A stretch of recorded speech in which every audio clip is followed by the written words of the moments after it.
Mic, camera, action. You have to be ready to understand the rules of the game, the game that they're in the game of life, because if you're being conned, you're at a loss. There's only one way to win, and that's to understand the rules.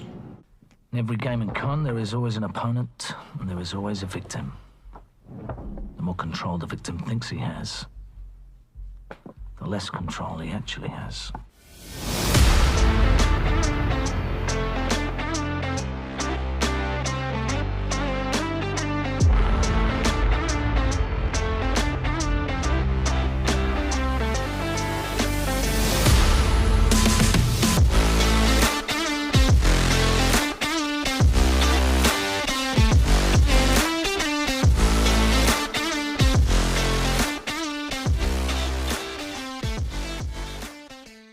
Welcome back to the Filmography, the show dedicated to watching every credited film from an actor's complete back catalogue, from past debut through to present day, in chronological order. Each episode, I'm joined by an esteemed guest to watch and discuss the next entry from the focused filmography and consider how it ranks amidst their career and whether we can trace any typecasting trends or topic traits or theatrical tics. For episode 13, unlucky for one, I'm joined once again by Femon film aficionado Ria, or should that be Rant Carrogan, to discuss the 13th big screen appearance of the Stath and his reunion with the director he helped launch his career in Guy Ritchie's fourth film, Revolver. We watch, you listen, and hopefully watch along too.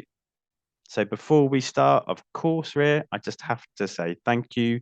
I know you've jumped into the shoes of Comics Emotions' creepy Uncle Chris. He wasn't able to join me today, but I think what I'm going to get as a replacement, hence the rant comment, is some really interesting views. And I think it's going to be, I'm really glad it's worked out this way, because this film is a complete sausage fest. So I think to hear your perspective from feminists slant about this bunch of men and what they're up to and how they think the world works is going to be really interesting. Yeah, and you said, unlucky for one. It's unlucky for the two of us, and also anybody else that is watching along, because this film is a pile of shite. Yeah, I've had a couple of those already. I guess the thing is, I have done this to myself. I can't complain. I just have to thank the guests that have come on for London or Turn It Up or Revolver. Yeah. Guy Ritchie, what is this? What have you done in this film? Guy Ritchie, just no, stop.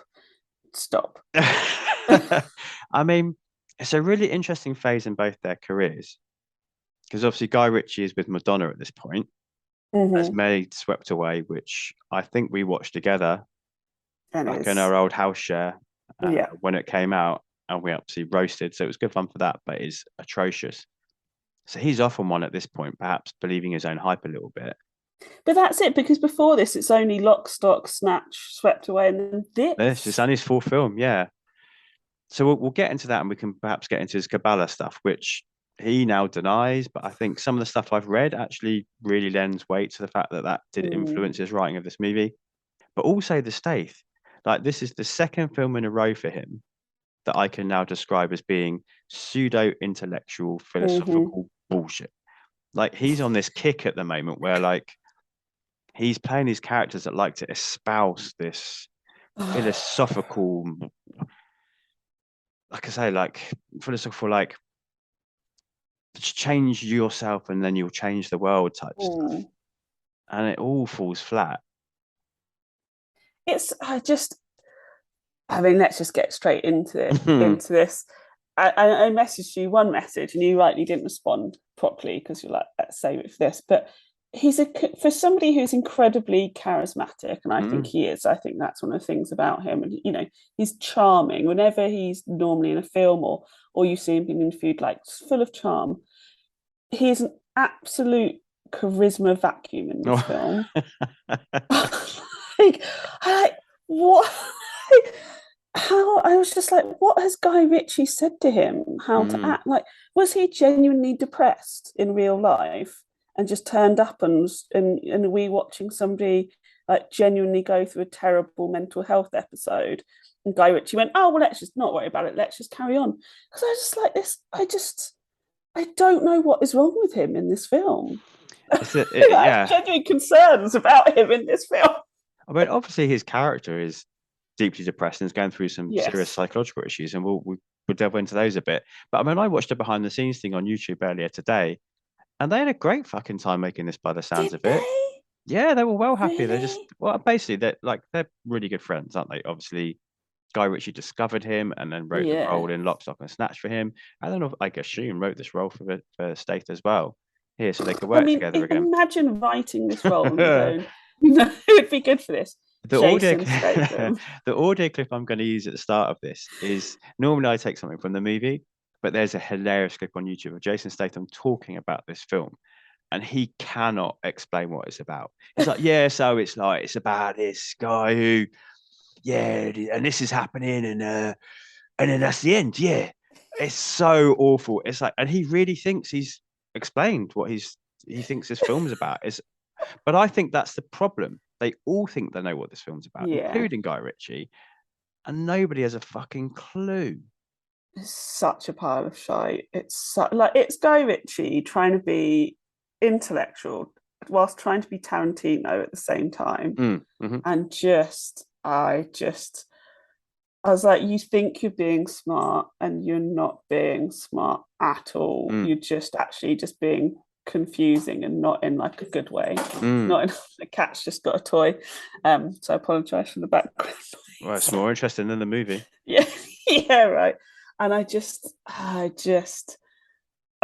kept on thinking, the elevator bit's going to come in a minute, and I hate that bit, but at least I know that's towards the end. And then it kept on going. I was like, I'm sure this happened at the very end, but then it kept on trying to be like, no, I'm super smart. Oh, that's interesting, because there's two different there's two different cuts of this movie. Is there? There is. So there's the version you probably watched and that I watched again, that would have been the one we would have watched years ago. This is only the second time I've ever watched this film. I don't know about you. I mean, same here. After because we watched it together, and I think we were all like, this is a bunch of shite. And I was like, I'm clearly never watching that again. I think Guy Ritchie is overrated in general. So I don't really revisit anything apart from Lock, Stock and Snatch. Which I do actually think are good films. But I was like, I'm never fucking watching this again. And when you said, oh, do you want to watch? I was like, oh yeah, all right, go on. And I was like, I looked at the runtime, I thought, what have I done? What have I done? So if you had watched the American version, it would have been shorter, because their version ends when it doesn't have all the extended stuff with Ray Liotta at the end. So you go to see Ray Liotta's mecha character, and that does the kneeling down, and we have the lift scene. And then he sees Avi again, doesn't he? And they're playing chess, and Avi beats him. I think is the next scene. And in the American version, the film just cuts, and that's the end. What? So you don't get the Ray Liotta kidnapping the niece and the face-off at all. All of that's cut out of the American version. I mean, I think I would have preferred it to be shorter, but also that is an insane place to just stop the film. Yeah, that is completely bananas. Did you watch that YouTube clip I sent you about that with all the psychiatrist experts? Yeah. So that was the end credit. So it cuts to black, and there's no. I think I'm getting this right. Obviously, I've not seen it, but from what I read, there's no end credits, which there isn't in my copy actually. It just there cuts isn't. black and then it's just these guys explaining the value and the intelligence of this movie. I've been blessed, because somebody obviously thought we needed to pretend to get some experts in to talk about this to try and sell it. So I guess it does sell the ego part of the movie even more by cutting there. Oh my god! And also what it does do is remove those uncomfortable, for me anyway, looking at my handle, it cuts those uncomfortable Fight Club comparisons too. Yeah. Because the end of this movie, along with the lift scene, along with some other moments, is very Fight Clubby. Yeah, very. And that's the thing. I think this film is really confused.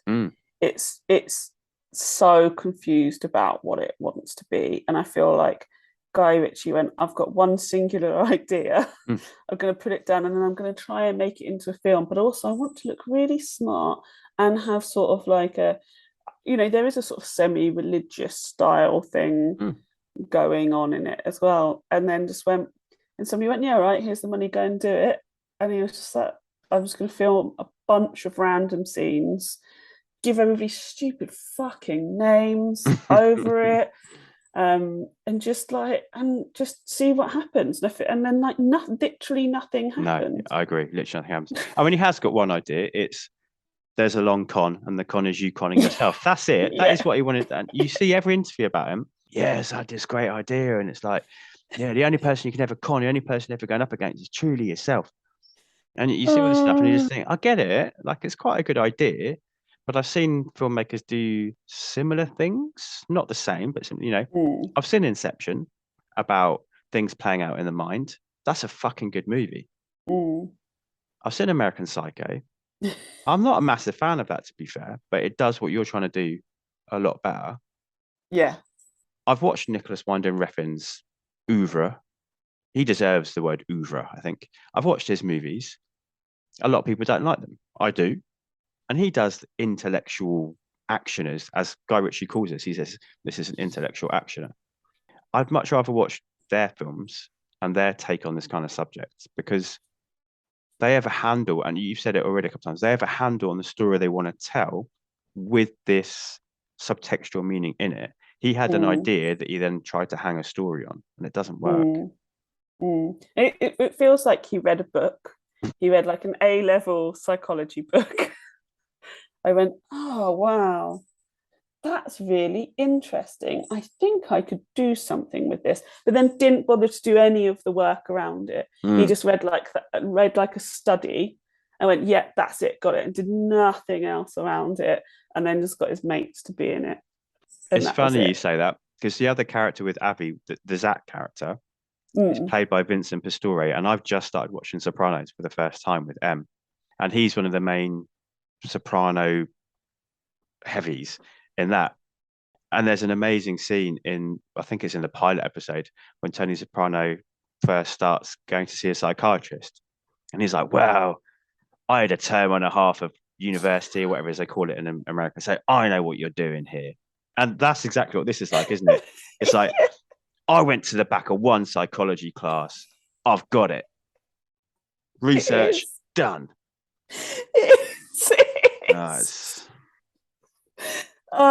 Do you think he then went home and told Madonna, and she was like, yeah, you go for it, love, you go for it? Probably. And she went, well, I'll tell you what you could do. Like, remember this Kabbalah stuff with the red bracelets that were trendy for a while? Put this in there. And again, like, if we've got time and we go there in a natural pace, we can look at some of the research that some people have done that talk about how some of the characters fit into like the kind of like the mythology and lore of particularly really Abby and Zach. Actually, maybe what we should do is cycle back a little bit though, because we've gone straight in. In case anybody hasn't seen Revolver, don't bother watching it, listen to us talk about it. Do you want to attempt explaining what the movie's about, or would you like me to take that on? Oh my god, because I'm so good at explaining what things are about as well, so that's really fantastic. So Jason Statham is Jake Green. He is been in prison for 7 years in solitary confinement in between two great like crime lords or something, I don't know. He gets released, and he goes and makes loads of money, and everybody's like, oh, how weird. Later on, he goes to he goes to a casino. Yeah, Macca's Casino, isn't it? Macca's Casino, that's it, yeah. He is the reason Jake Green was in prison. Oh my god, I should open up Wikipedia or something. Hold on. No, you got it. This is absolutely right. But I mean, ultimately, who cares? But yeah, keep going. You're doing a good job. So okay, right. So he's the reason Jake was in prison. Jake wins loads of money for him, but then a mysterious guy says, take the lift, and then other shit happens. Jake Green finds out he's got an incurable disease, and then the two guys, so it's Avi and Zach, thank you, say, if you do these jobs for us, they're like loan sharks, aren't they? If you do these jobs for us, we'll fix whatever's wrong with you. And you won't die. And so Jake goes and does all of that, and then talks about how he learned something in solitary confinement. He calls it something where you can like do the greatest con the devil ever pulled. And we it's know the that con because, formula, isn't it? It's the yeah, unbreakable because con. throughout it they keep on going, the greatest trick he pulled. They It's say it like very 50 usual suspects, times. Yeah. And it turns out that, and then there's some other shit with some other like crime lord person, which is totally cliched and a little bit racist because they are Asian. That's it, Lord John. Like a triad, aren't they? Something to do with that. And anyway, it all goes all across things, and it's actually all just Jake is in a fight with himself. He's mentally unwell, and he's just been conning himself. And there's a shitty scene in a lift that went on forever. Jason Statham is not a good enough actor to do it. And then Ray Liotta does it as well. And I'm like, can this just stop happening, please? And then there's the only cool bit, which is where Mark Strong shoots loads of people, who he suddenly gets a conscience because somebody wants to kill a little girl, which is annoying. And that's his niece, it's Jake's niece. And we presume she doesn't get killed because Jake uses his mind powers to get Ray Liotta to shoot himself. Yeah, I suppose it does. The whole movie is predicated on ego, isn't it? Yes. It's So the story is Jake learning to defeat his own ego. Is the main through line, sort of, but it's hung on like a capery movie. Yeah, it's like a gangster heist. Yeah. London. It doesn't have any of the charm for that. But that's the problem. You said it before. It's like this melding of two worlds. Like Ritchie has spent his career trying to be Tarantino. Even to the point we've got an animated sequence in this, which we have to talk about. Oh my fucking God. Are you like, I forgot it was in there, and I was like, is this a joke? It's not the trouble. The trouble is the thing that makes it's not a confusing film. It's really straightforward when you actually think about what's happening. But what's confusing is that he forces every main character to go through the same journey. So Jake Green's journey is to let go of his ego and ultimately to forgive Macca, so he can move on and not have that hanging over him. He can just, his life can start anew. That's all right. That's actually quite a nice story, and I quite like the moment when he goes to shoot him. Macca's sleeping in his bed, and Jake goes to shoot him, and he decides not to. He battles with his ego, and his ego says, "Do it, like get rid of him." And he like apologizes to him. And he's just like, the things I've been doing to you aren't okay. And there's actually quite a nice message there. But then we've got that part of the story finishes, and then it switches focus to Macca, and he has to go through the same process in 20 minutes. But then, so weird. As you said, also Mark Strong sorta has to go through the same process, where like he's a hitman with a conscience throughout the whole movie, and he's missing shots now because he doesn't really want to kill people. And then by the end, he has to let go of his ego, which is to be the best hitman, and to save this random girl that he's got no connection to at all. No connection to. So all these characters are going through the same journey. So you're just like, what the fuck's going on? Like, if we just followed Jake, it would have been much more sensible and streamlined, and I think it would have been a much more watchable movie. I agree. It's like you said, it overcomplicates it for a not complicated film. Because if you didn't have all the random extra stuff, this film would be really short. Yeah, like, sure. It'd be like 45 minutes. And we would have been a lot happier. Yeah, probably should have stayed at 45 minutes. And that's the problem. It's just like, it's all just padding. It's all like, I think actually if a character did this, it'd be quite cool, but it can't be Jake. So let's just bring in another character. Oh, who does drug stuff in London? It's Asian people. It's like, really? Is this the trope we're going for?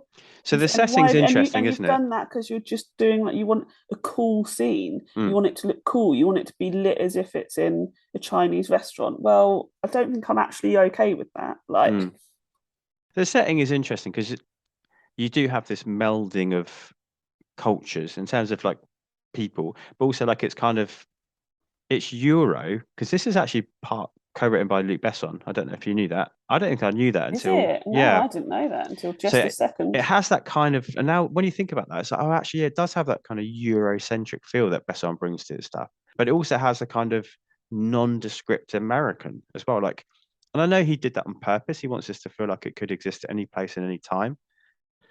I mean, then why has everybody got London accents? Why has everybody got blooming Yeah, but I guess Cockney East End accents? Avi and Zach don't, do they?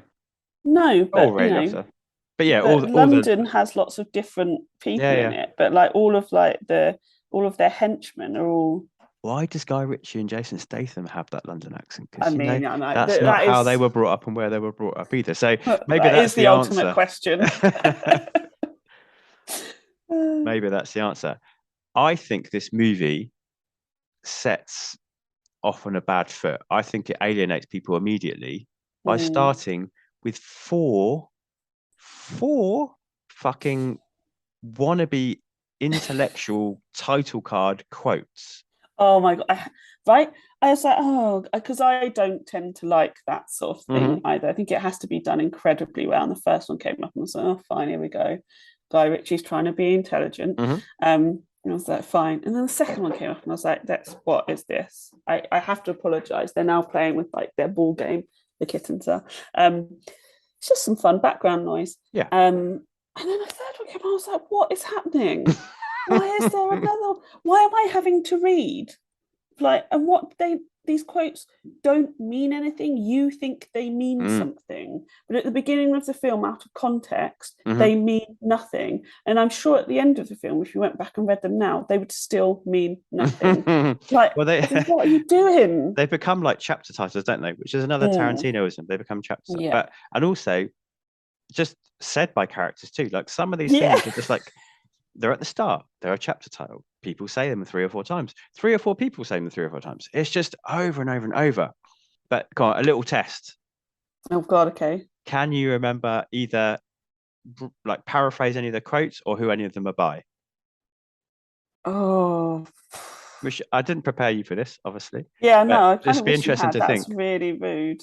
Well, that's the fun of it though, because really the impact of these should stay with you because they're so powerful. I'm going to say no. And not only they're so powerful, they've been repeated so many times, but they're so fucking pointless. Because all I can remember being repeated so many times is the trick the devil pulled, and I was like, oh my God, please stop saying it. All right, do you want to hear them? Yeah, go on. So we've got the greatest enemy will hide in the last place you would ever look. Julius Caesar, 75 BC. Oh yeah, there's 2 Caesar ones, isn't there? Is there another Caesar one? I'm not sure. Let's see. We've got maybe not. Okay. The only way to get smarter is by playing a smarter opponent. That's when we see loads and loads. And that's the fundamentals of chess. They keep on saying that as don't because they play chess. Yeah, they do because Guy Ritchie and Statham play chess in real life. So let's make a film about that. I hate the third everything. one. The first rule of business: protect your investment. That's the etiquette of the banker. Means nothing to this movie. No. The first 2 do kind of mean something in retrospect, and then the last one: there is no avoiding war. It can only be postponed to the advantage of your enemy. Machiavelli, 1502. Means nothing. Not in the context of this movie. Do you think Guy Ritchie just Googled famous quotes? Who's like, oh yeah, Caesar. Yeah, he'll be good. Oh, that Machiavelli guy, I've heard his name somewhere. Yeah, I like him. Yeah. I don't know. But yeah, I mean, it's like one after the other, isn't it? It's like one comes up, fade to black. 5 seconds. One comes up, fade to black. One comes get on with the fucking film. What is going on? Why am I reading and all this? Yeah, it's mad. And I'm already alienated. It's a really bad way to start a movie. Yeah, it's a strong choice. I've not seen it done before or since. So I think that says it all for the pseudo-intellectual choices, Guy Ritchie. And I do think it sets up the precedent for this film in terms of this quote's cool. How can I do something in the story that reflects this cool quote, but actually doesn't knit any good storytelling together? That's Like, that's interesting. actually, do you think he did the quotes first and went, oh yeah, I've got to do something in the film that fits into that? Well, it's the second time you've said like kind of, like this came first and they tried to hang a film around it. You said that about like the ego, the con idea. So I think you're hitting the nail on the head. Like, I've got this. What can I do to make a film around this idea? I've got this quote I really like. Yeah, how can I create a segment of a movie around it? And I don't know, like I want to like this film. I do want to like it because I think it's trying to do something. I do like Jason Statham, obviously, because I'm watching all of his films.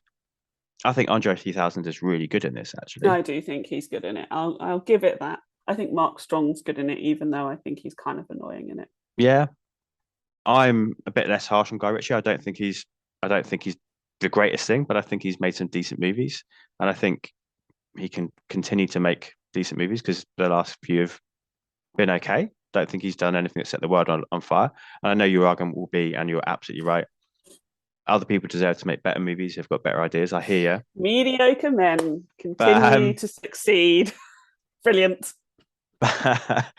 But this is not mediocre. This is King Arthur level shit. So shit.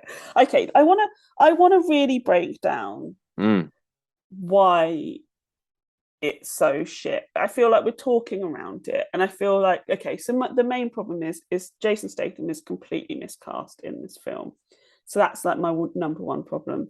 The writing is awful, and the storytelling is boring, and the story doesn't go anywhere. And I think some people could probably argue that's the point of it, but actually no, we're watching a film. We need the storytelling to go somewhere. I mean, we've literally just talked about it, but Mad Max Fury Road, many people argue that story doesn't go anywhere. Well, it actually does. Like, even though it's just one journey, yeah. But actually, so much happens within that space that's the storytelling. This film does not do that. So we've got miscasts, got bad writing, bad storytelling. We've got, I would say, the directing is all over the place. In some, like I said, so towards the end, the scene with Mark Strong when he's shooting everybody in the apartment building, I think is really well directed and edited. That's the scene that's normally called out as being good. Yeah. Yeah. The rest of the film is not at all. And I'm just like, but why? I'm not a huge Guy Ritchie fan, but he can be quite a kinetic director and direct an interesting scene. But he doesn't bring any of that to this at all, and he relies on, I'm going to put this all in a blue light, and that's going to make it interesting. It's like, no, you're not doing anything. He seems so passive. It's like all the gimmicks are there to make it a well-directed film, not his actual directing. And then we get the freaking animated scene in the middle. And so it's just like, it is just chucking everything at the wall and see what will stick. And unfortunately, lots of stuff seemed to stick.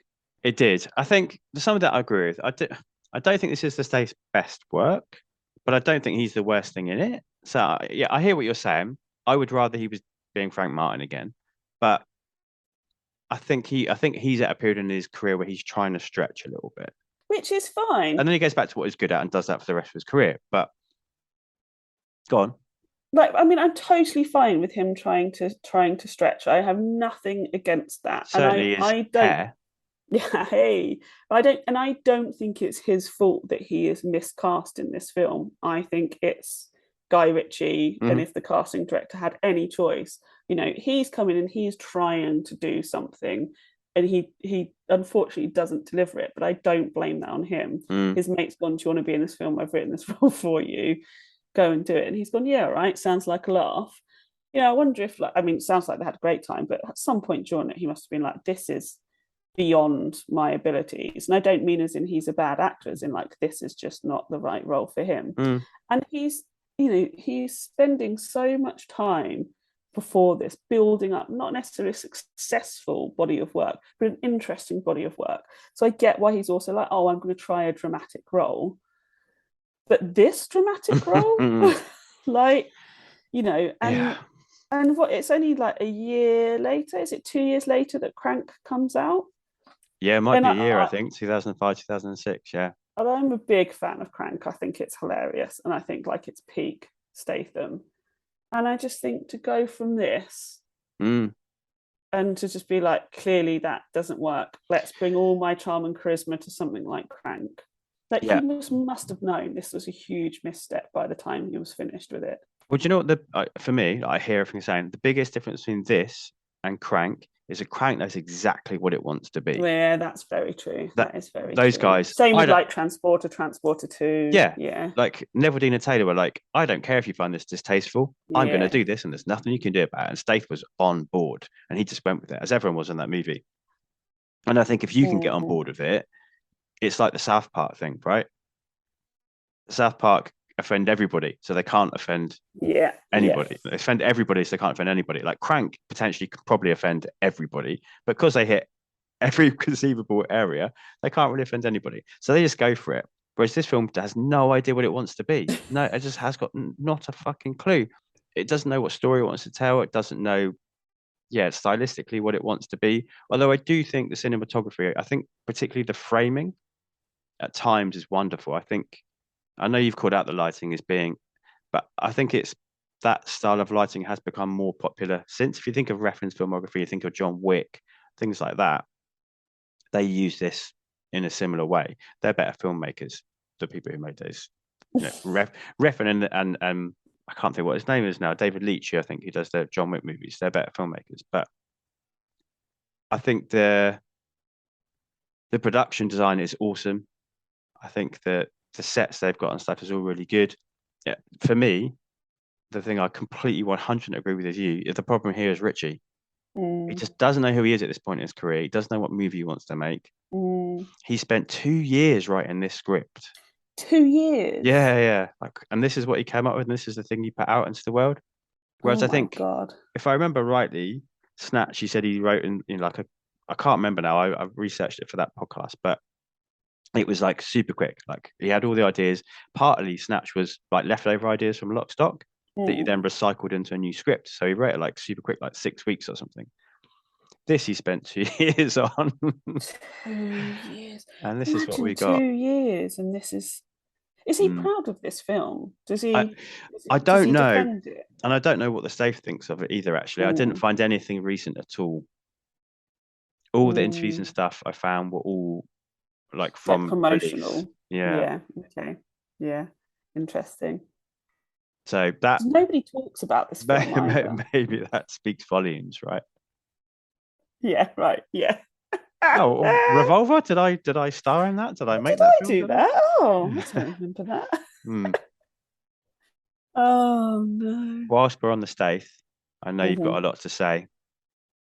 He's got a very particular styling for this movie. This is the second movie in a row he's been asked to wear a wig. Why did they choose this wig? I don't understand. Why? Would you like to describe it for people in case they've not seen it's okay, so how would I describe it? It is, imagine you were like a monk with the big bald patch on your head. Sure. Right? Yeah. Somebody said, it's really obvious you've got that bald patch, let's put a wig on, but you don't have enough money to put a good wig on, so you get one that doesn't cover the whole head, it just covers that patch. He's got a big head. I love this Stath. He's handsome, charismatic. He has got quite a big head. And it's like Severus Snape, but just on that oval patch. Yeah. And so it's sort of going to hang really lankly in an odd way down the back of your head. You painted a lovely picture here. And you're in solitary confinement, so you wouldn't have washed it then, so that's fine. But when you come out, you decide, I really like the smell of my 7 years in solitary confinement hair, so I'm not going to wash it. I'm going to keep it the same. I'm not going to touch it. I'm going to keep it. Just like the thought of that hair touching me, and I know it's a wig, like, makes you want to be physically sick. The fact that like he lets it touch his own face and neck is disgusting. I just don't know why did he not go? At one point, he's got like all the money. Go and get a haircut, fella. What is going on with this? We needed that scene in The Rock when when Sean Connery gets his hair, getting his maybe hair a done. slightly less stereotypical hairdresser. Male hairdresser, yeah. But yeah, we did. We needed that scene, didn't we? Like, what is happening? And what about the combo with the handlebar? How did that work for you? It is like make an attractive man as unattractive. Genuinely. I was So like, part Severus Snape, part YMCA. Yeah. What a wonderful combination. It's just like he not only is he intolerable, is his character absolutely intolerable, but he looks disgusting. Ugh. Those doctors, he has to go and see a series of doctors, they had to touch him. I would have been like, no, thank you. Yeah, what was it they say? The curtains and the drapes match. It's got long, lanky pubic hairs. There's Severus Snape haircut down below as well. Lovely. All right. Did you like his wig? Do you think his wig was good? I think I'm going to start styling myself that way from now on. I'm just going to have to shave a little bit. I mean, I've got that receding, like, is it called a widow's peak? I just have to shave that front bit widow's off. peak. Yeah. Just grow out the back. I think it'll look good on me. That. Oh, such a choice. So you've mentioned a couple of times about the solitary confinement, and obviously a lot of the story spins out from that, as it turns out later on. He chose solitary confinement, he says in the movie. So it could have been a 14-year stretch, or he could halve his time by being in solitary confinement. I don't think that's how the law works, but we'll go with it for the movie. And as you said, on each side of his cell are two people. And I think one's like a master con man and one's a master chess player. That's where this whole thing comes from, doesn't it? And they spend their time communicating by passing notes through the same books they're reading. So the book trolley person comes around, and it'll be like quantum mechanics, quantum physics, or it'll be masters of chess, fundamentals of chess, or whatever it'll be. And they pass each other notes.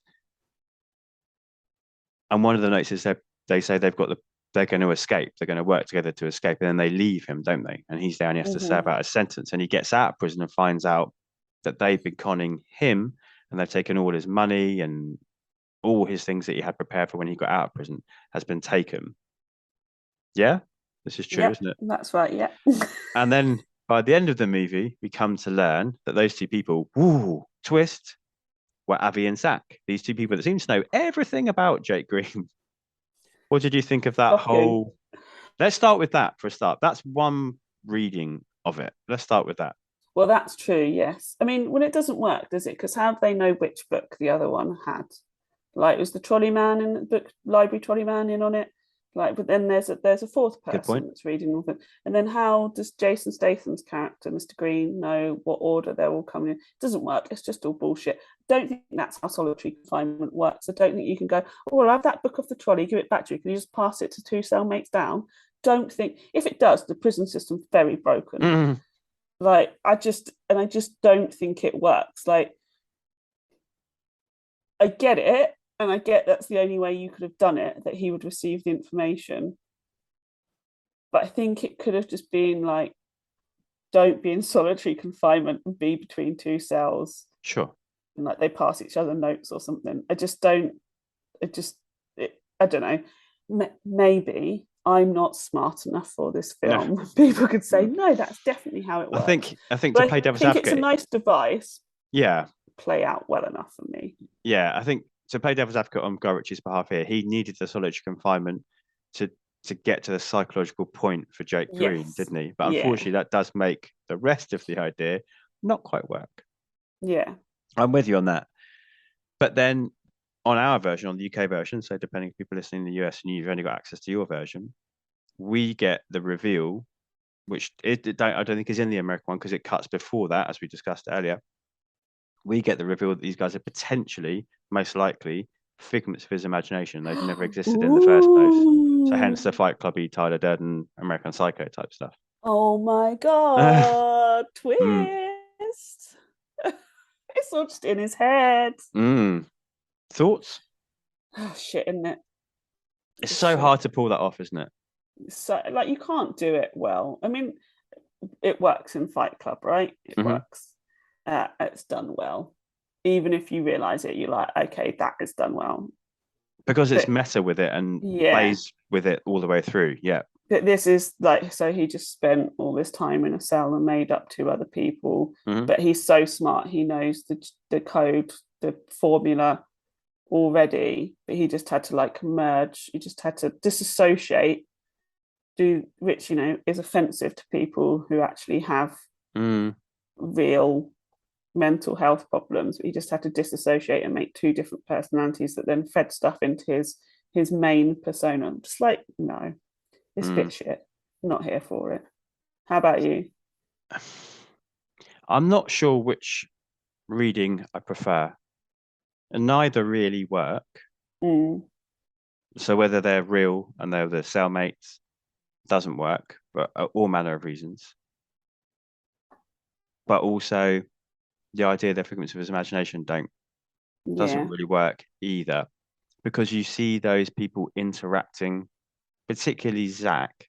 You see him interacting with the wider world. Yeah. So Tyler Durden works because the film literally rewinds and shows you how this could have been the narrator in these moments.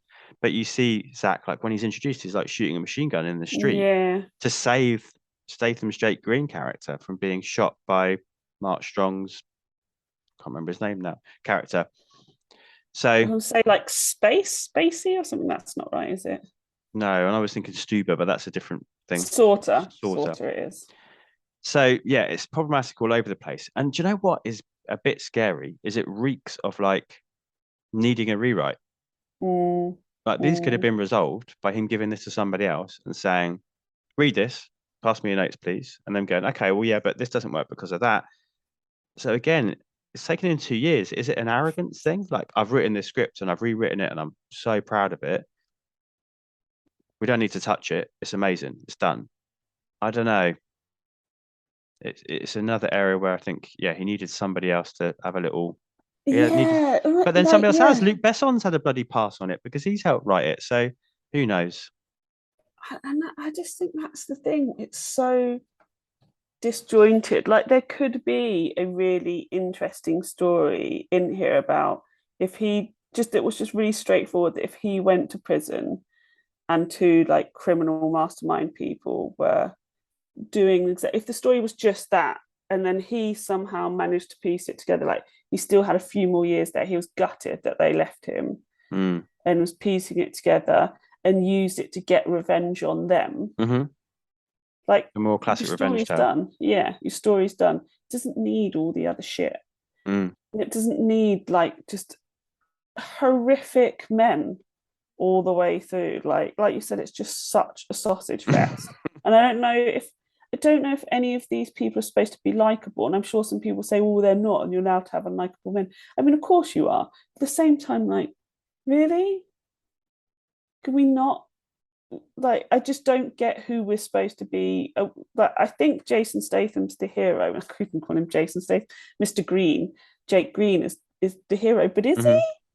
Like, and I don't know. And that's that. If it's good storytelling, you would have him as like he is an unreliable narrator, but as a good unreliable narrator. And I just don't think he is. I'm just like, I only care about the cool bit with Mark Strong's character, with Slaughter, because it looks cool, but I hate the motivation as he's suddenly got a conscience because there's a little girl involved, and it's clearly he's done so many worse things than that. And it's just a bit like, so I don't even get his redemption arc. It doesn't make me like him. It was just a cool shot bit. Like, that's it. No, it's interesting because you look at all the films we've referenced, like you've referenced Usual Suspects, which I think is spot on in terms of the quote you use, but also the Sam Gold character in this movie. There's this like overarching crime boss. Yeah, of course. He's very much like a Kaiser Soze guy who ultimately, I guess, is also Jason Statham's Jake Green. Maybe it's a green gold. I think. Yeah. But so Usual Suspects, Fight Club, American Psycho, all these films are referencing. You can argue all these films have unlikable protagonists. Let's not call them heroes. Toxic masculinity. They're all about toxic masculinity. Like, I find it hilarious when people watch Fight Club now and they still think it's a heroic story. I'm like, I was like, you are not getting this at all. Like, it is not. I mean, of course, American Psycho is not, but people like idolize Oh Patrick. yeah. It's the same thing with Rorschach. I'm like, if you think Rorschach's cool, then you're not understanding the story.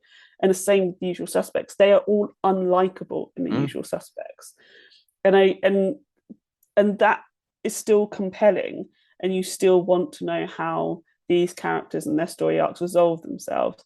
You do not want that in this film, or you don't get it, or you're not invested enough in any of the story, No, in any of their story arcs to get any resolution. that's completely true. Nothing satisfactory in this at all. It's all just ultimately a bit annoying and very all the way through, like insufferable. Like I don't want to spend time with anybody.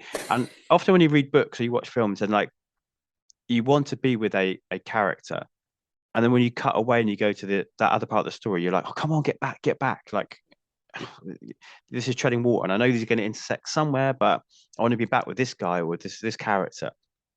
I'm using guy generically here, not as a man thing. Yeah. I don't know if that's right or wrong. I've heard Mike talk about that and how like he gets in trouble for using guy as a. I say it at school. Come on, guys, as like to the whole class. So I dislike that the default is male. Fair. But I used to work with a lot of children and young people who were really hot on this sort of thing. So, for example, I no longer use the term "that is lame" because they are like, that's ableist, and I'm saying that's an incredibly good point. They didn't like to use the term kids because they were like, we're not goats, we're children. You can say children or young people, or just use our names or use a collective term. And I said to them, how do you feel about using the term guys? Because I use it all the time. And half of them were like, it's become so natural in language to be as a group of people that we're fine about it. And other people said, no, we don't like it. So I feel like it's a personal choice. Thank you. A little tangent there, but an interesting one. I'm even like, I also often go, come on, gents, come on, ladies, if I'm talking to different groups. But now I'm becoming even more aware of like, actually, I've got to be really careful because that person within that group might not identify like that. Yes, they might be a they, them. Exactly. Yeah, exactly. I don't know. Every day's a school day, right? Even at school. Day. I try to not use guys, but I slip into it, and that's fine. You know, you've got to keep on learning. You've got to keep on correcting yourself.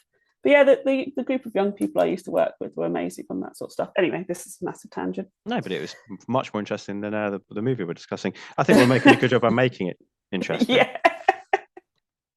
So maybe this is a good time, as we're talking about Avi and Zach, to say this thing that I found. We know Wikipedia can be a bit dodgy. So the actual thing I'm going to read or like pull from is from Wikipedia, but it's not the only place that's cited these kind of links to. But it's just what I actually found, ironically, being on Wikipedia, the best written one. So it says the Trinity of Zach, Jake. So I have to skip loads of stuff because we've got loads of stuff in brackets. The Trinity of Zach, Jake. All like how to pronounce stuff and what it means. The Trinity of Zach, Jake, and Avi are representative of Kabbalistic right, center, and left pillar energies, respectively. Avi is a black man who is somewhat effeminate in his physical appearance, clothing, and mannerisms. The left pillar or left column in Kabbalistic traditions is often associated with the feminine and the color black. Jake's surname is green, and the color green is associated with Netaj, the spear ruled by Venus, or the tree of life. Zach is a hefty, gargantuan, white man who dresses down in a very archetypally masculine way. Both masculinity and the color white are associated with right column or right pillar energies in Kabbalistic traditions. Okay. I don't know how Guy Ritchie can deny that his time spent with Donna and his time spent within this belief, I don't know what to call it, whether it's a religion or what, but hasn't influenced his writing of this movie. He denies it, but I mean, reading that, it's the exact names, the archetypal look of those characters, as you know. I know Jesus wasn't, but generally, like God with his white beard and Jesus as he looks, the archetypal. That's what they are in this Kabbalistic belief. It's a bit scary, actually, how close it is. And so, I mean, Zach's a religious name, isn't it? So Zachariah, I suppose. Yeah. Is Avi? I don't know, because Avi threw me when it first came on, because Avi is the name of a character in Snatch as well, and I was like, "What? He's using the same name? Like, come on!" But now it makes sense. This is why. Yeah, I mean, obviously Jake isn't, but they use the word green for his surname. And there's a lot of stuff about color in this film, like And both visually numerology. and in names and numerology, yeah, which also all just really irritated me. I also find it, I also find it really amusing that. So when did this film come out? 2005. So in Yeah, 2005, the way that Avi dresses is considered effeminate. I'm like, wow. Like, if you sure. got somebody from 2005 He's got and tailored clothes. Come on. yeah, and transported them now and showed them a man in effeminate clothing. Sure, good point. I really enjoy that. Like, oh, he's got a little bit of color in it and it fits really well. He goes to the tailor, so effeminate. Fantastic. What a great description. But yeah, I think it's I didn't realize until you said, like, when we started recording, that it's obviously connected to Madonna, and I don't know how to pronounce it, Kabbalah, whatever it is. And yeah, all the number stuff just pissed me off constantly because it was just so obvious and it was everywhere.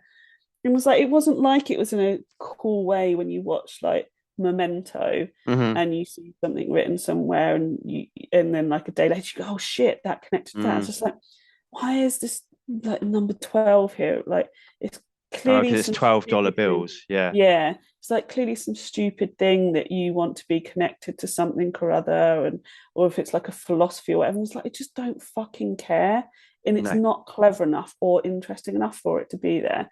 But yeah, I mean, the whole and actually the three pillar thing works, doesn't it? Because it's he had two people either side of him in the cell. He's got the conflicting personalities. So that's the three conflicting, because it's the id, ego, and super ego, right? We have that as well. So yeah, I mean, clearly it's some weird Kabbalah orientation video. I mean, which obviously is fine. Like, people believe and follow what you want to do as long as you're not being horrible to other people and forcing on other people. Yeah, but totally. It's what, for me, the issue is it's another restriction. He's restricted himself because the story has to be about people letting go of their ego and fighting their own minds and their own. And then there's a restriction on, like, well, these characters have to fit these archetypes.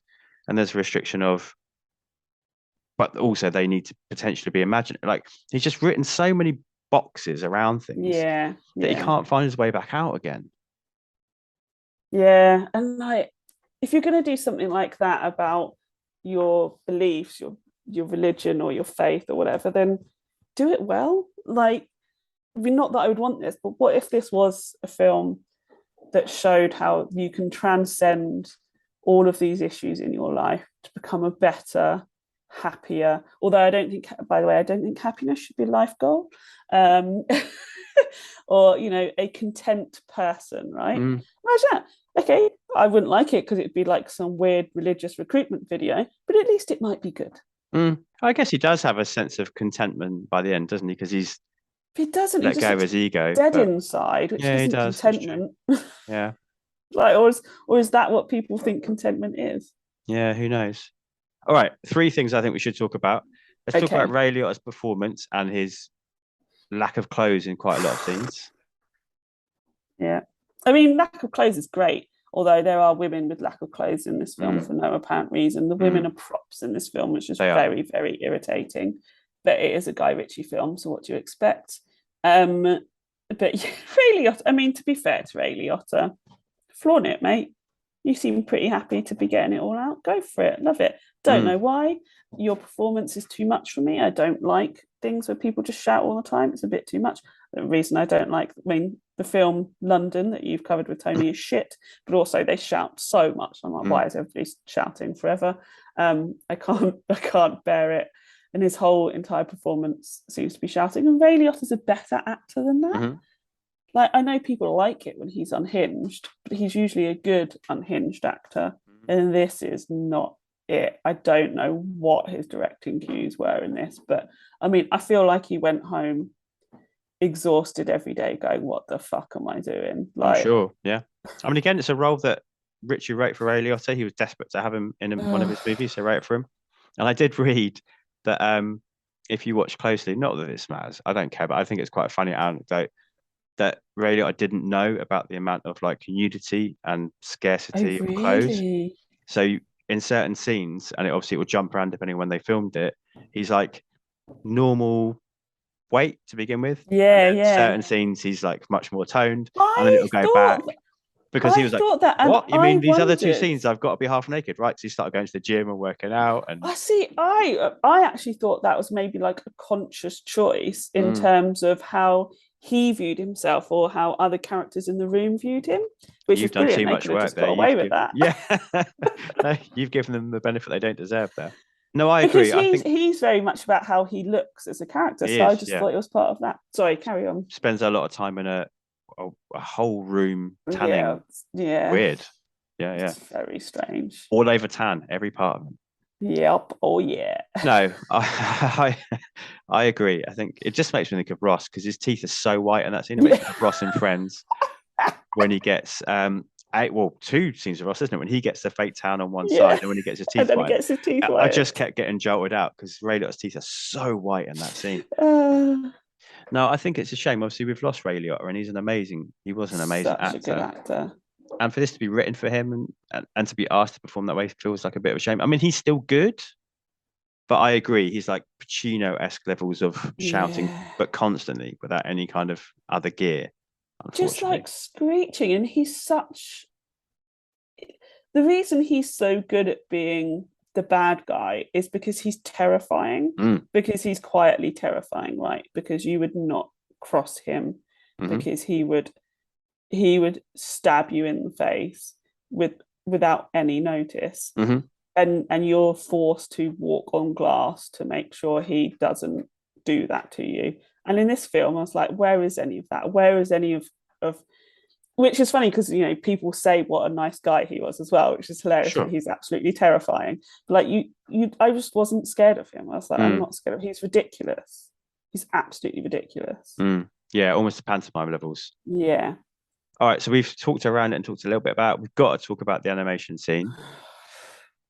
You describe the animated scene because a year after Kill Bill. Yeah, about that. Oh, funny that. So it's during the second heist, isn't it? So the first heist is they rob cocaine, I think, or they rob a drug off. They call it powder or something stupid, yeah. And then because of that, as you alluded to earlier, he then has to enter into a deal with his rival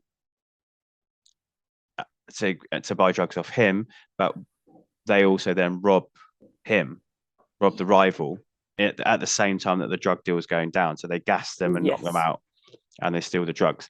And so then at certain points, certain characters turn into like almost rotoscoping, almost like Animal Farm-esque animation.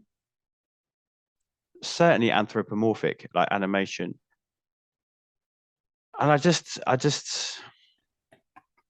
and it jumps in and out. It does a bit of animation that goes to live action, and you see a certain character, and then you literally then see them turn to animation. I think the moment with Macca works, his hair like turns into a flame, and his hands turn into guns because he's angry, and he walks off and he goes like, and the machine guns fire. I kind of get the point there. It's still unnecessary. It just reminded me of Hades in Disney's Hercules. Oh, sure, yeah. I hadn't thought of that, but now you said it, I won't ever be able to see it any other way. Yeah. I was like, oh, it's just like Disney's Hercules. Or Anger in Inside Out. Yeah. I mean, when you think of like the ego stuff again, this is, I guess, meant to be a representation of their ego. It's so strange, though. I just don't get it. I just, like... It works so well in Kill Bill, and I can see why he went, that is awesome. I want to be like Quentin Tarantino. I'm going to give it a try too. I mean, leave it a bit longer, mate. Leave a little bit of time in between, but sure, don't just do a direct rip-off. But it's so incoherent, and there's no consistency to it. I was like, why is this bit in animation? Why is this person doing that? Why in the animation does Ray Liotta's character get to have the fiery head and the machine gun hands? But it doesn't really happen properly anywhere else. Like, again, it's just that lack of consistency. It's like, wouldn't it be cool if we had an animated bit where we did fire and like somebody did it, somebody got on like Adobe After Effects and went, oh yeah, this is how it'd look, it's amazing. And he went, done it, got it. And now we just have to do some other random animation bits in it. because it happens to Lord John as well, doesn't it? He gets angry at after the deal has gone down and they wake up. He then goes animated, doesn't he? And like his hands turn to guns and he shoots two of the.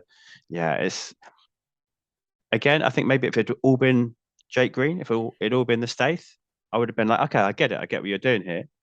But I think you hit the nail on the head. There's a lack of consistency to how it's being used. That means like the intention is lost.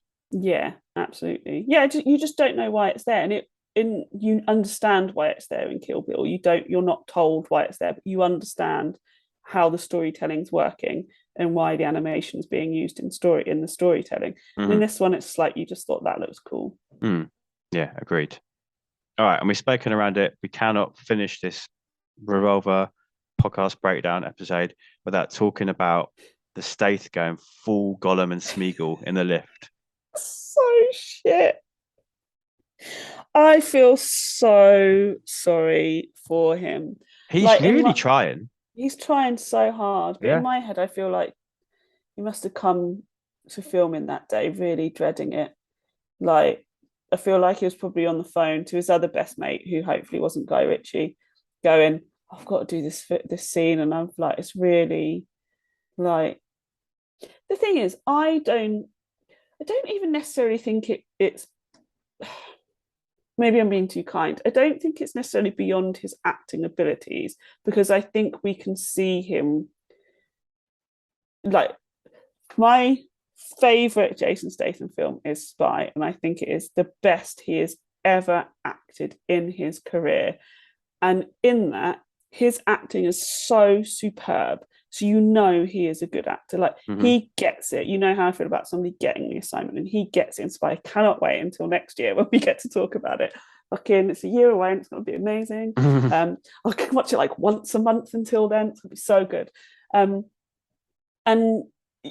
And I know it's a lot later on this film, but you can tell he has absolute confidence in what he's doing. And it is actually slightly out of his wheelhouse. It's a lot more comedic than a lot of the other stuff that he's done. So we know he can step out a little bit and still deliver and it be exceptional.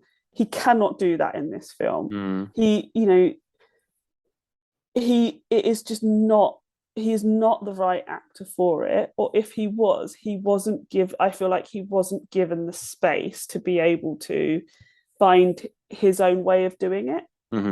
It's very much, I'm going to trap you in this little box, and you're going to have this weird Gollum Smeagol fight, and part of you is just shouting. And that, I feel like that's what he got. Yeah, I don't think the direction helps in the scene at all. I don't think the angles help. I don't think I get it. He's in a lift and he's claustrophobic because he was in solitary confinement. I get that. It's not complicated, Guy. Thank you. But yeah, and the way that he's being asked to move as well. A lot of the shots of him like off camera and then like on camera and then off again. It's all very. I mean, that scene in the Two Towers where Andy Serkis does the Smeagol Gollum. Oh my god.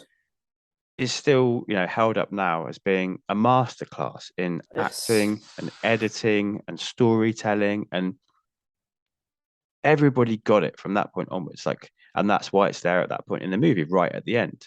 Like, we were there for the journey, and that's why he then chooses to open up Return of the King with the backstory, because we're all invested now in like this being and what he's having to deal with. It just. I wish it was better. I really want it to be better. But I was the same as you. It's so bad that I can vividly remember watching it. And this is 15 years ago now, more than that. I think we probably saw it as soon as this came out on DVD. Yeah. I was watching this going, oh, fuck, that's it. Same as you said before, that scene is coming and it is so bad. I just don't want it to exist. I don't want it to have to watch it again. I don't want it to be even fresher in my memory than it already is. I feel really sorry for him more than anything. I do as well. Like, it could have been done so much better. It could have been, first of all, it could have been seeded into the story earlier. Which would have been so much better, because it's not. And it's just suddenly he's in a lift shouting at himself. But there's no quiet moments. There's no time to allow Jake Jake's character to contemplate what is happening, like to go, the voice is atmosphere. I'm your best friend. I'm your best friend. I'm your best friend. I'm your best friend. I'm your best friend, mate. I'm your best friend. I'm your best friend. Stop fucking saying I'm your best friend. I'm your best. I best shot you. Rah! At you. Yeah, And it's like, that is what it is. fucking hell. And like, there's no. You don't see him come out from the confrontation, get in the lift, and take a breath and be like, okay, that was tense. Mm. And then like a creeping voice come in and be like, oh, you should have shot him. You should have done this. This is what you should do.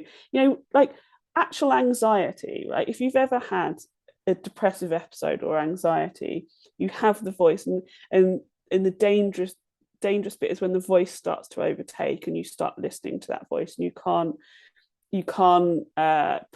put techniques or barriers in place or safety measures for yourself to start thinking, okay, my voice is saying this, what do I need to do to counteract it or listen to it? You know, all of those sort of things. This is very pop psychology stuff, much like this film. You know, you could do that in this elevator scene, in this lift scene, but they don't. Instead, it's just a muttery, shouty voice. Like you say, Jason Statham just popping up, going, "Rah!"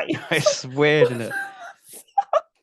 Like, just having been like, okay, this is scary. This has happened. I need to toughen up or whatever. And then the voice does it. I still don't think there's a good way to it. It's just so shit. It's just so shit. It's so interesting hearing you talk about that, because I listened to a podcast. It's not a podcast, an audiobook, I suppose, but one of these ones which like, I don't know what you call them anymore. They're like released like in podcast format, but they're telling like a segmented story. It was called like a narrative.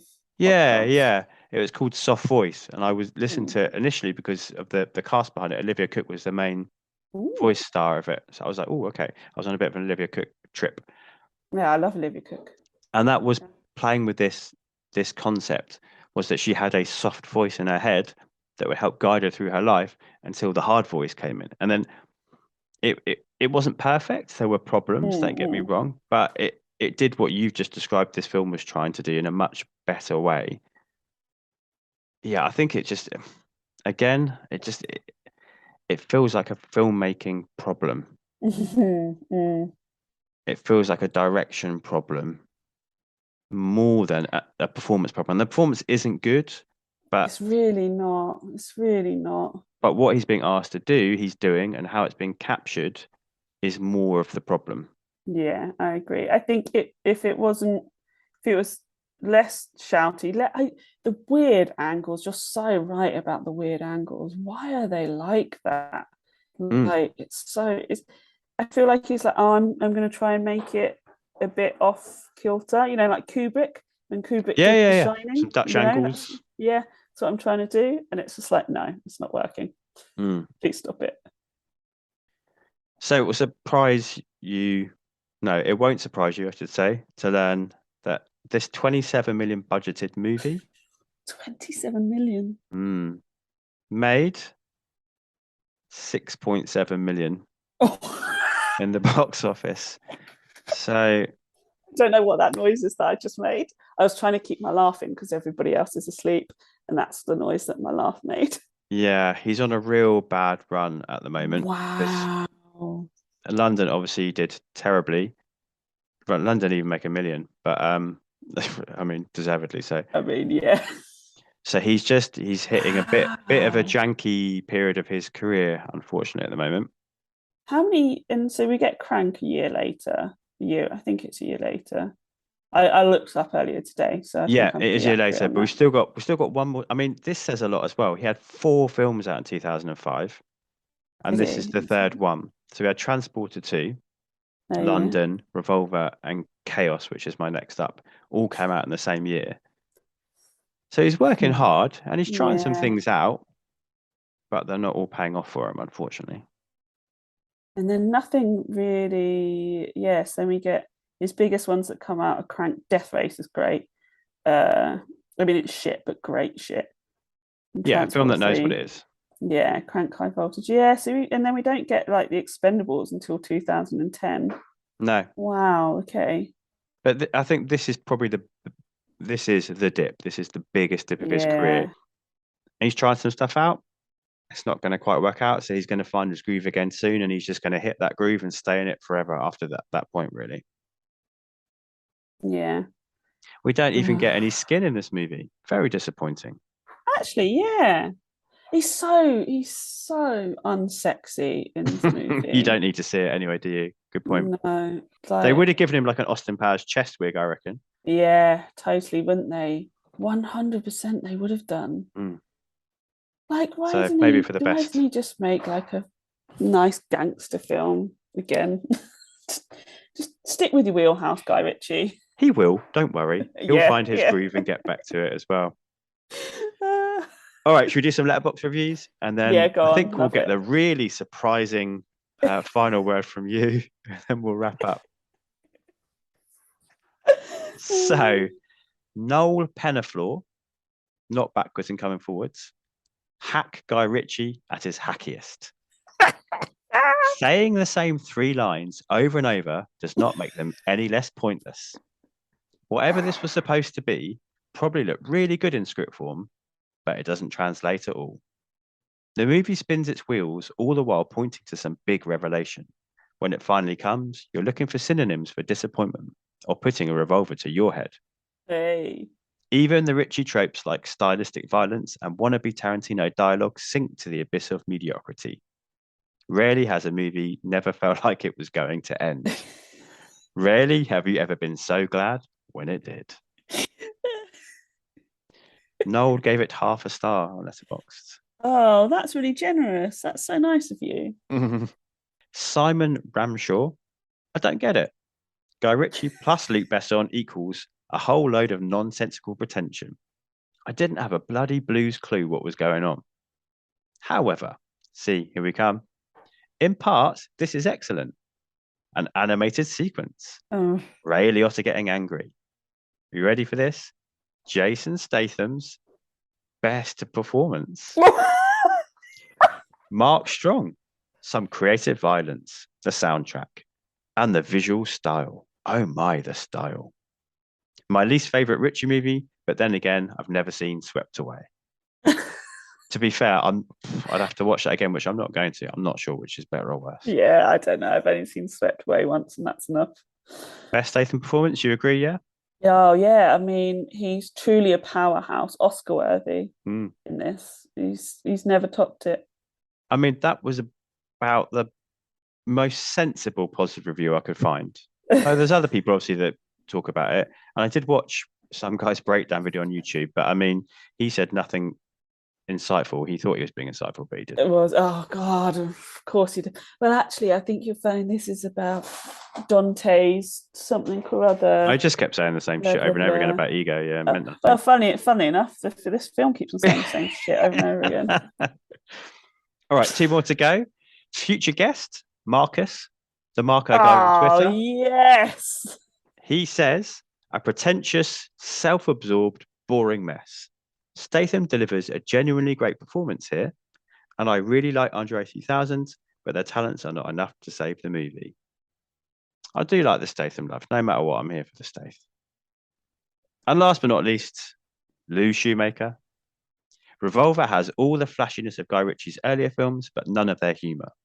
Despite its frenetic editing, this film is crushingly boring, with an impossibly convoluted plot and badly cliched dialogue. The script is bad and the execution is worse. It's like Guy Ritchie bought a $10 steak, told you it's worth 50, and then served it to you on a roller coaster. Statham is almost catatonic as the ostensible protagonist. Revolver utilizes 0 of his strengths, relegating him to a pawn. If you plan to watch this film, I hope you fucking love chess metaphors. To be shuffled around by Andre Ice Cold 3000. The plot really makes absolutely no sense, but it's really too awful to even bother dissecting. Oh well, at least Statham's moustache looks fantastic. I mean, none of those. Well, the second one was completely unreasonable because they are somebody who's lost their mind thinks this is like his best performance. But I agree with all of them, apart from that one. Even like Marcus, bless him, I couldn't say it because the cats have found a bit of paper and apparently making the most noise ever. But I feel like he was really trying to get the goods out of the time he wasted watching this film. Yeah. And anybody that knows him, that's followed him on Twitter, I've been involved in this sphere, as you have, for years, actually, because of things like Jack and the Geeks Talk and We Have a Hulk. And when all this kind of started before I became a podcaster, I was involved in those groups. I've known him for a long time, so I can't wait to meet him properly on the podcast. He's a very positive person. He very much tries to find the best in everything, definitely. Which I enjoy, but also, come on. So speaking of come on, is this amongst the Stath's filmography a classic? Ooh, worth catching? Or completist only? I mean, it's obviously a completist only, obviously. But I also think if you love him, if you absolutely love him, this is also essential watching to go, oh, right, this is the other stuff's what I like him doing. Sure, yeah. To be like, that's the Jason Statham. I keep on using his full name and I don't know why. What's his middle name? Maybe I can just start doing that in all of them. That's the Jason Statham that I love. He, like, this is not for me. This is not his good stuff. It's not his wheelhouse, yeah. His wheelhouse. Get back to being Lee Christmas in The Expendables, get back to being Chelios exactly, and Frank, yeah. But I mean, don't watch this shit. It's so shit. Just like it doesn't enhance your life in any way. It's not fun shit, you know. It's not giving you anything. So you mean don't do it? You haven't suppressed and defeated your ego since watching this movie because of the lessons it taught you? No, I think my ego's probably just gotten worse. So I'm like, I could write better shit than this. I mean, I couldn't. I clearly couldn't because I don't write and get made any films made. But no, but you definitely could. Well, I can't thank you enough. Somebody had to do it, and it was you this time. Let's see what I pop up on next day. What other shit am I going to have to watch? I don't think there's many more that are like going to plumb these depths. I don't think. I mean, it is a real low. This and London are real lows. They are, and there'll be films that aren't as good. And I think I've never seen In the Name of the King, which I know is famously awful. But I think the conversation, because it's going to be with Dan and Andy, is going to be blisteringly fun, I hope. So I'm going to be watching that film knowing how bad it is, but also knowing that I'm going to get that conversation out of it. So yeah, exactly. Like I'm kind of looking forward to that. The conversation. Which this has been awesome as well. And I really can't appreciate you for sitting through the movie in order to talk about it. I am no angry Andy and Dan though, and I'm okay with that. Like I am here for them talking Yule Bowl shit. Like that is my listening wheelhouse. That's I hope everybody's ready for that 3-hour podcast, by the way. Yeah, that is my content right there. So they need to bring it for that one. Speaking of good content though, where can people find your good content? Smooth operator. You can find me at Ria Carrogan on Twitter and Instagram, at Film on Film Pod on Twitter, and all over Comics in Motion, Pop Gorillas. I think that's it. Lots of places. Yeah, I'm all over the place, popping up, making myself exhausted. I hear that. 10 weeks of Andor upcoming. Yeah, that is impressive. Let's just hope the show's good so it doesn't feel like work. Yeah, I think it's going to be. I'm not going to be able to watch any of it for ages, but good start. It's going to be. At time of recording, we've had 3 episodes. Good start. Lovely. All right, thank you once again, and thank you everyone for listening and partaking in this journey with me through the Stath's filmography. That was Revolver, and as we've mentioned, next up in a fortnight is Chaos, followed shortly thereafter by Crank, for anyone that is watching along. I'm Jack's Musings, and that's JACS, and you can find me on Twitter where I'm most active. You can also contact the show directly on Twitter under the name Back to the Filmog. Make sure you use the hashtag #FollowTheFilmography. This show has been presented to you by the Pop Gorillas, a collection of hive minds who provide spoiler-free reviews of anything from pop culture in less time than it takes to listen to a song. I'm also a proud member of the Comics in Motion family, a super place full of the world's greatest people, dedicated to bringing you podcasts on a variety of geeky topics. So please make sure you take the time to search, subscribe, and rate our shows whenever and wherever you listen. Until next time, be excellent to each other and make sure you take the time to treat yourself too. I am Jack signing off. Yippee-ki-yay, movie lovers.